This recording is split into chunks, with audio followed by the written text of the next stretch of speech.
Good morning class, good afternoon sir, good evening. हाँ एकदम sir. चलिए देखते हैं हम लोग हिस्ट्री में शॉर्ट नोट वाला आप लोग की बहुत शिकायत थी, हम आज काम किए हैं, शॉर्ट नोट बना दिए हैं, आप लोग को अपलोड भी कर दिए हैं। चलिए तो जो हम कल पढ़ाए थे उसको एक बार रिवाइंड कर देते हैं। मगध में शासन करने वाले 16 महाजनपदों में सबसे बड़ा महाजनपद था मगध महाजनपद। उस पर टोटल राजवंशों ने शासन किया था 7 शॉर्टकट का हसीन मशूक हरियांग वंश, शिशुनाग वंश, नंद वंश, मौर्य वंश, सुंग वंश, कर्ण वंश, सातवाहन वंश। इसमें सबसे महत्वपूर्ण कौन सा था? सुंग वंश था, मौर्य वंश था। तो चलिए हम इसके बारे में देखते हैं। ऐतिहासिक रूप में देखेंगे तो मगध पर, महाभारत काल देखेंगे तो मगध पर बृहद्रथ वंश था, जिसका शासक बृहद्रथ था। संस्थापक उसके बेटे का नाम जरासंध था। जरासंध का किला का नाम था राजगीर। भीम ने युद्ध में मल्ल युद्ध हुआ था। हालांकि आप महाभारत में पढ़े होंगे जरासंध वगैरह के बारे में। इतिहास में अगर देखेंगे तो मगध पर पहला वंश हरियांग वंश था। संस्थापक बिंबिसार था। बिंबिसार ने राजधानी किसे बनाया था? राजगीर को। विस्तार करने के लिए वैवाहिक संबंध स्थापित किया था। प्रथम बौद्ध संगीति अजात शत्रु के समय में हुआ जी यहाँ पे। चलिए अब आगे देखते हैं। आक्रमण कहाँ किया था? वैशाली में। इसके वैद्य का नाम क्या था? जीवक। बेटा का नाम अजात शत्रु। शासक 12 वर्षों तक रहा। हत्या किसने कर दी? अजात शत्रु। आगे बढ़ते हैं। अगला देखते हैं बिंबिसार। बिंबिसार ने अपने जीवक वैद्य को भेजा था इलाज करने के लिए। अगला राजा आया था अजात शत्रु। अजात शत्रु ने किसे मारा था? अजात शत्रु ने किसे मारा था बताइए? अपने पिता की हत्या करने वाला कौन था? अजात शत्रु। अपने पिता की हत्या करने के कारण इसे पितृहंता कहा जाता है। क्या कहा जाता है? पितृहंता।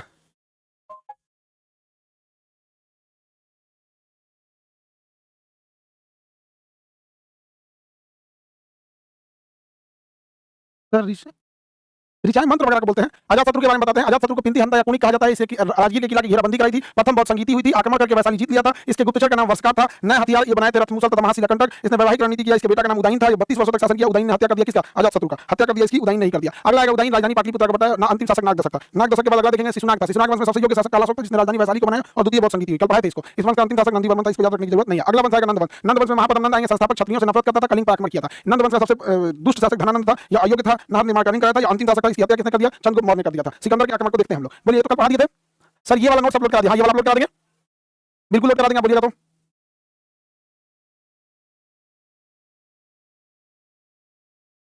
किसी को दिक्कत है तो बोलो।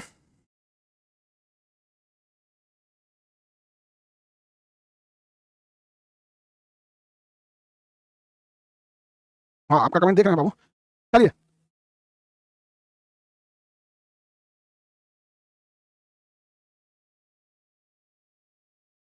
सर। अरे बाबू तो बोलते चलोगे तब तक बाबू। ये क्रैश कोर्स है, इसमें फास्ट तो चलेंगे ही। क्रैश कोर्स का मतलब क्या होता है? जल्दी खत्म करने वाला कोर्स। क्रैश कोर्स जल्दी कह रहा है कि फाउंडेशन करना है। फाउंडेशन के लिए फाउंडेशन में जाएंगे, उसमें आराम से बताएंगे। चलिए सिकंदर का आक्रमण देखते हैं। सिकंदर का नाम क्या था? अलेक्जेंडर द ग्रेट या अलेक्जेंडर निकेटर कहते हैं। इसके पिता का नाम फिलिप था। इसकी पत्नी का नाम रेक्सोना था। इसका देश का नाम मैसिडोनिया था। भाषा इसकी मकदूनिया थी। नौसेना प्रमुख का नाम नियार्कस था। जल सेना प्रमुख थल सेना होना चाहिए। जल सेना नहीं, यहाँ पे क्या होना चाहिए? थल सेना। जल सेना नहीं था, थल सेना था। थल सेना प्रमुख का नाम सेलुकस निकेटर था। मृत्यु 323 में कहाँ हो गई थी? बेबीलोन में हुआ था। सिकंदर के आक्रमण के समय मगध के राजा का नाम क्या था? धनानंद था। सिकंदर की अधीनता स्वीकार करने वाला भारत का पहला राजा कौन था? आंभिक था। सिकंदर से लड़ने वाला भारत का पहला राजा पोरस था। पोरस से युद्ध हुआ 326 ईसा पूर्व। कहाँ युद्ध हुआ? झेलम नदी के किनारे युद्ध हुआ। ये हम कल पढ़ाए थे, ये हम कल पढ़ा दिए थे। हम बस रिवीजन के लिए आगे बढ़ रहे हैं अब पहले, क्योंकि हम आपको पढ़ा दिया मौर्य वंश के बारे में। किसके बारे में? मौर्य वंश में।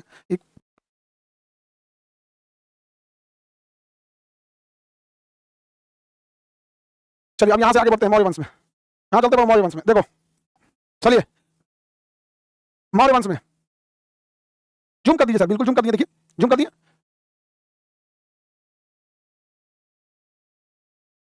चलो बाबू देखो, चंद्रगुप्त मौर्य, मौर्य वंश के संस्थापक चंद्रगुप्त मौर्य क्या थे? संस्थापक। इनका जन्म कब हुआ? 345। जन्म याद रखने की जरूरत नहीं है। राज्याभिषेक 332, इसको भी याद रखने की जरूरत नहीं कब राज्याभिषेक हुआ। इनकी माता का नाम मौर्या था। पुत्र इसका बिंदुसार था। बकलोल था पुत्र सेनापति, या आप कहिए प्रधानमंत्री के पद पर चाणक्य थे, जिनकी पुस्तक का नाम क्या? अर्थशास्त्र। कौन से धर्म को मानता था चंद्रगुप्त मौर्य? जैन धर्म को मानता था। विवाह किसे किया था? हेलेन या कार्नेलिया से। दहेज में काबुल, कंधार और मकान ले लिया था, और उपहार में उसे सेलुकस को 500 हाथियां दिया था। इसके दरबार में एक विदेशी यात्री राजदूत आता था, नाम क्या था उसका? मेगास्थनीज। यहाँ तक पढ़ा दे। मेगास्थनीज की पुस्तक का नाम क्या? इंडिका। चंद्रगुप्त मौर्य सेंट्रोकोटस के नाम से भी जाना जाता था। यूरोप के लोग चंद्रगुप्त मौर्य को क्या कहते हैं? सेंट्रोकोटस कहते हैं। सेंट्रोकोटस कहते हैं। चंद्रगुप्त मौर्य ने सुदर्शन झील का निर्माण कराया था। इसकी मृत्यु 298 ईसा पूर्व श्रवण बेलगोला में हुई थी, संलेखन विधि से, क्योंकि जैन धर्म में अंतिम समय में भोजन ग्रहण करना छोड़ दिया जाता है। हम यहाँ तक पढ़ाए थे।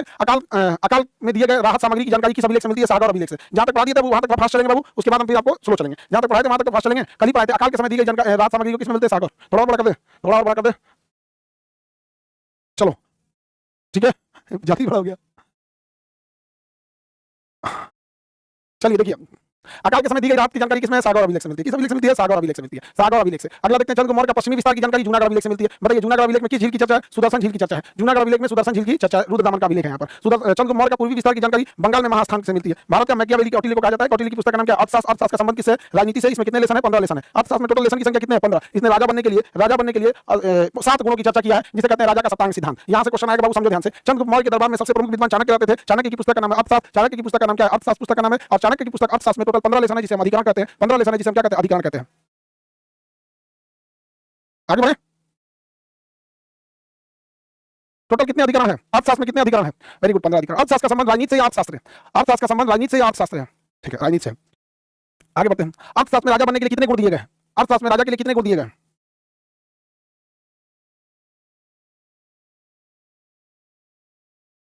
राजा बनने के लिए 7 गुणों की चर्चा किया गया है।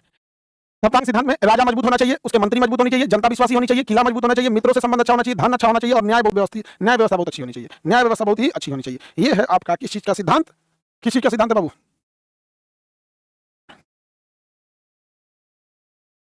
राजा के सप्तांग सिद्धांत,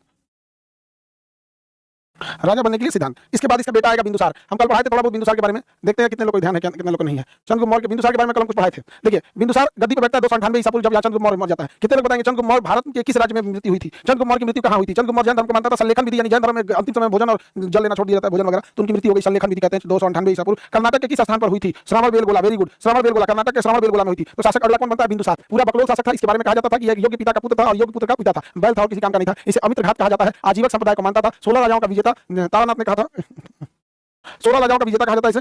सिंह सेन इसके लिए शब्द प्रयोग होता है जैन ग्रंथों में। माता का नाम क्या था? दुर्धरा, पत्नी का नाम क्या था? सुभद्रांगी। ये सब याद रखने की जरूरत नहीं है यहाँ पर। इसके दरबार में सीरिया के राजा ने राजदूत भेजा था। इसके दरबार में कहाँ के राजा ने राजदूत भेजा था? सीरिया के राजा ने राजदूत भेजा था। राजदूत का नाम क्या था? डायमेकस। डायमेकस किसके दरबार में आया था? बिंदुसार के दरबार में आया था। बिंदुसार के दरबार में आया था और इसने वहां से 3 चीजें मांगी थी। बताइए 3 चीजें मांगी थी, मीठी शराब, अंजीर और दार्शनिक। बताइए इसमें कौन सा चीज देने से मना कर दिया गया था? कितने लोग बता सकते हैं इसमें कौन सी चीज है जो देने से मना कर दी गई थी? कितने लोग बता सकते हैं कि इसमें कौन सी चीज है जिसे देने से मना कर दिया गया था? अंजीर का था, दार्शनिक, वेरी गुड, दार्शनिक देने से मना कर दिया गया था।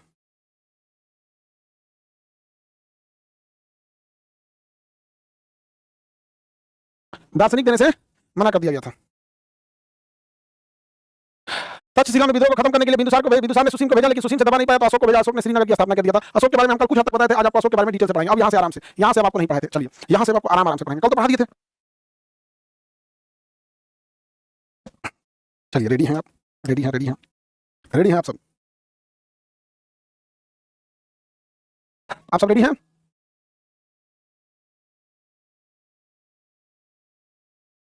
यस सर, हम लोग रेडी हैं। ठीक है, रेडी हैं तो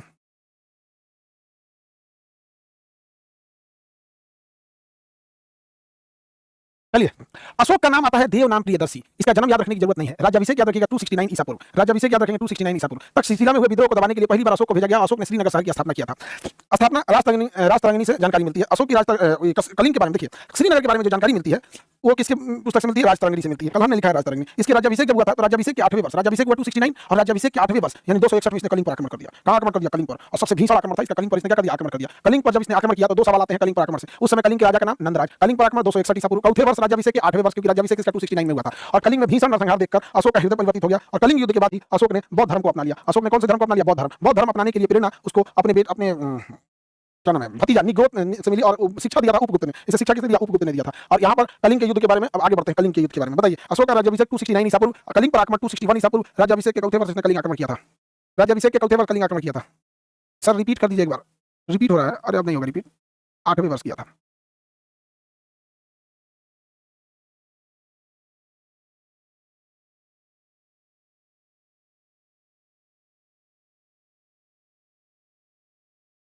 वेरी गुड। चलिए अब थोड़ा हम लोग को देखना होगा।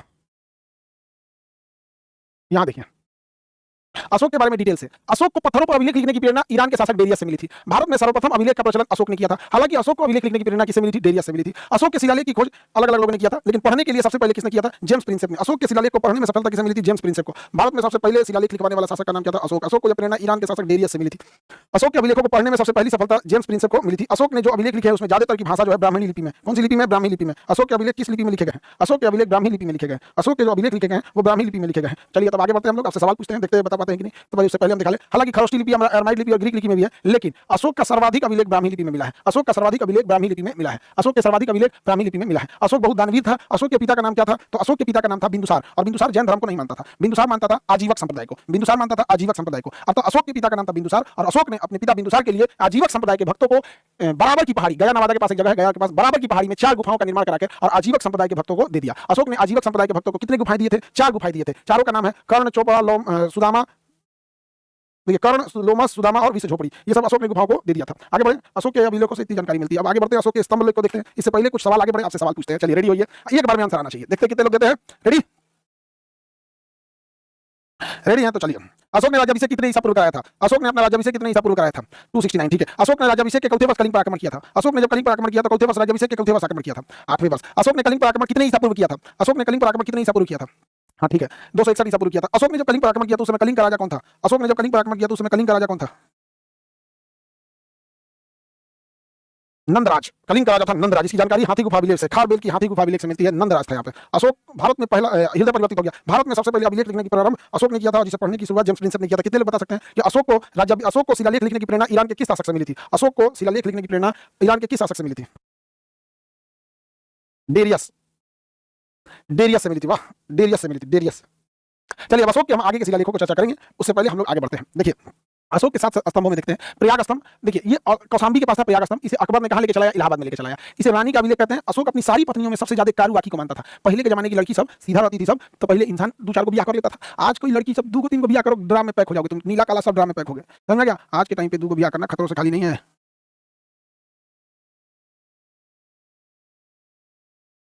अशोक की सबसे फेवरेट पत्नी का नाम था कारुबाकी। बहुत अच्छी थी, बहुत दान दक्षिणा देती थी। अशोक सबसे ज्यादा मानता था कारुबाकी को। समझा गया कि नहीं गया? अब अशोक सबसे ज्यादा किसको मानता था? किस पत्नी को? कारुबाकी को सबसे ज्यादा मानता था। अशोक कारुबाकी को सबसे ज्यादा मानता था।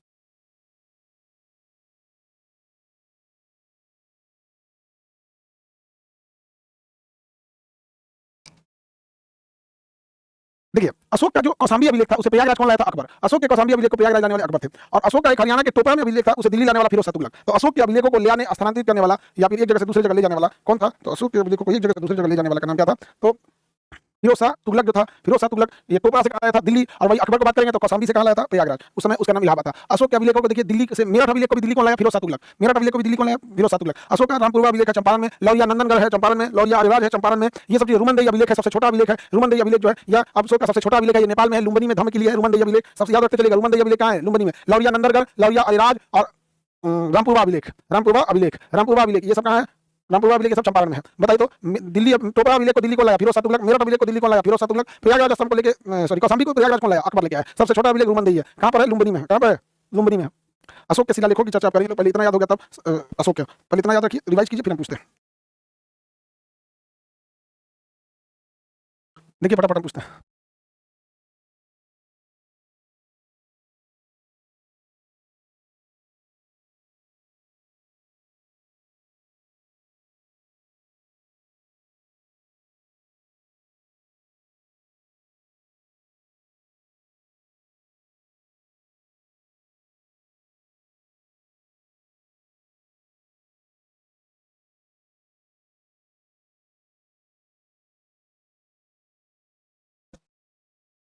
चलिए बताएंगे अशोक को अभिलेख लिखने की प्रेरणा ईरान के किस शासक से मिली? अशोक को अभिलेख लिखने की प्रेरणा ईरान के किस शासक से मिली?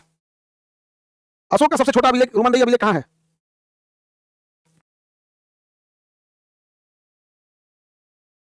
रुमनदेही अभिलेख नेपाल में है। लौरिया नंदनगढ़ अरेराज और रामपुरवा अभिलेख बिहार के किस जिला में है?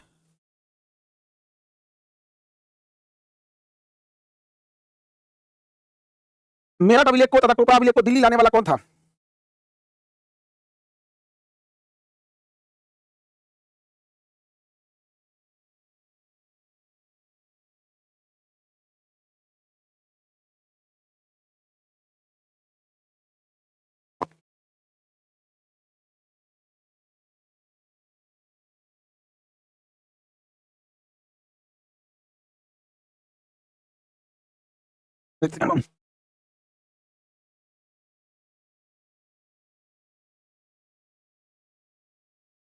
अशोक की फेवरेट पत्नी, अशोक अशोक की फेवरेट पत्नी, अशोक की फेवरेट पत्नी का नाम कारुबाकी था। कलिंग युद्ध राज्याभिषेक के चौथे वर्ष हुआ था। कलिंग युद्ध राज्याभिषेक के चौथे वर्ष हुआ था।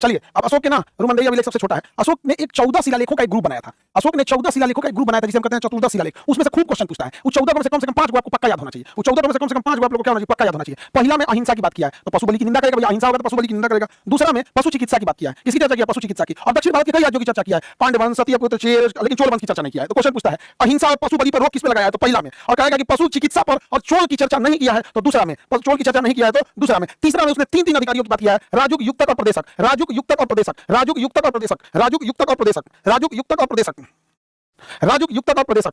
राजूक, युक्तक और प्रदेशक। चौथी शिलालेख से क्वेश्चन पूछता है, युद्ध नीति को छोड़कर धम्म नीति को चला गया। धम्म मतलब बौद्ध के दिखाए गए रास्ते पर, तो भैरी घोष यानी युद्ध नीति को छोड़ दिया और धम्म घोष पर चला गया। ये 10 बार क्वेश्चन पूछा है चौथा शिलालेख के बारे में। तो भैरी घोष की जगह पे धम्म घोष। तो पहला याद रहेगा, पहला में अहिंसा जिसका पशु हत्या पर रोक, दूसरा में पशु चिकित्सा, दक्षिण भारत के कई राज्यों की चर्चा लेकिन चोर की चर्चा नहीं है, तीसरा में 3 अधिकारी राजूक, युक्तक और प्रदेशक। चौथा की बात करिएगा तो चौथा में उसने भैरी घोष की जगह धम्म घोष की स्थापना किया है। भैरी घोष की जगह धम्म घोष की स्थापना किया है। राजूक, युक्तक और प्रदेशक जैसे 3 अधिकारियों की चर्चा है प्रदेशक में। वर्तमान में राजूक को ही हम लोग डीएम कहते हैं। उस समय डीएम यानी डिस्ट्रिक्ट मजिस्ट्रेट के पद पर राजूक रहता था। उस समय डिस्ट्रिक्ट मजिस्ट्रेट के पद पर राजूक रहता था। उस समय डिस्ट्रिक्ट मजिस्ट्रेट के पद पर राजूक रहता था। राजूक डिस्ट्रिक्ट मजिस्ट्रेट के पद पर राजूक रहता था।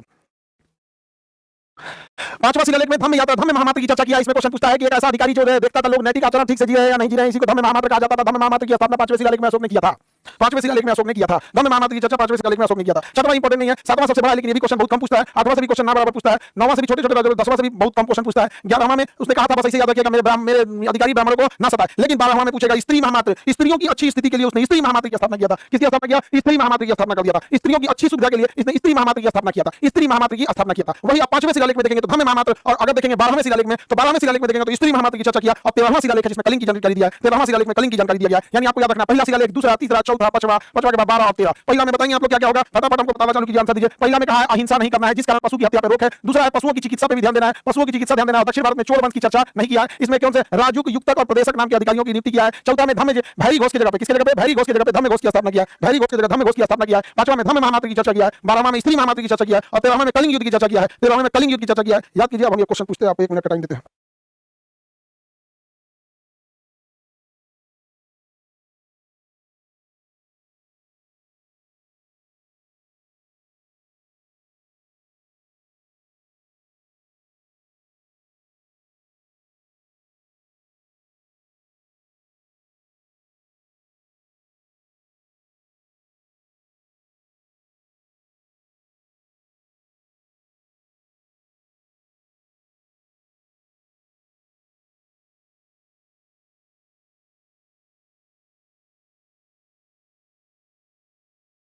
मैथ की क्लास कब से लगेगी? मैथ की क्लास भी बहुत जल्दी लगेगी। रेडी है सब? पूछ लीजिए। स्त्री महामात्र की चर्चा किसमें है?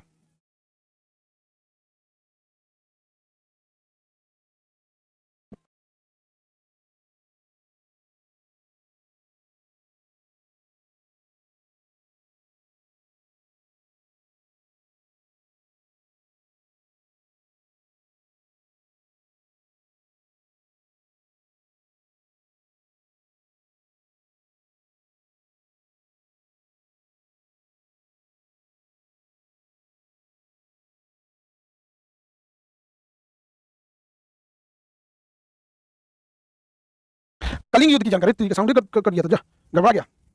कलिंग युद्ध की चर्चा की सभी लेख, कलिंग की जानकारी 13वें शिलालेख से, कलिंग की जानकारी 13वें शिलालेख से गड़बड़ हो गया। स्त्री महामात्र की चर्चा 12, धम्म महामात्र की चर्चा किस शिलालेख में? धम्म महामात्र की चर्चा धम्म महामात्र 5 में था। भैरी घोष की जगह धम्म घोष, भैरी घोष की जगह धम्म घोष। चलिए ठीक है, आज के लिए इतना ही रहने देते हैं। नेक्स्ट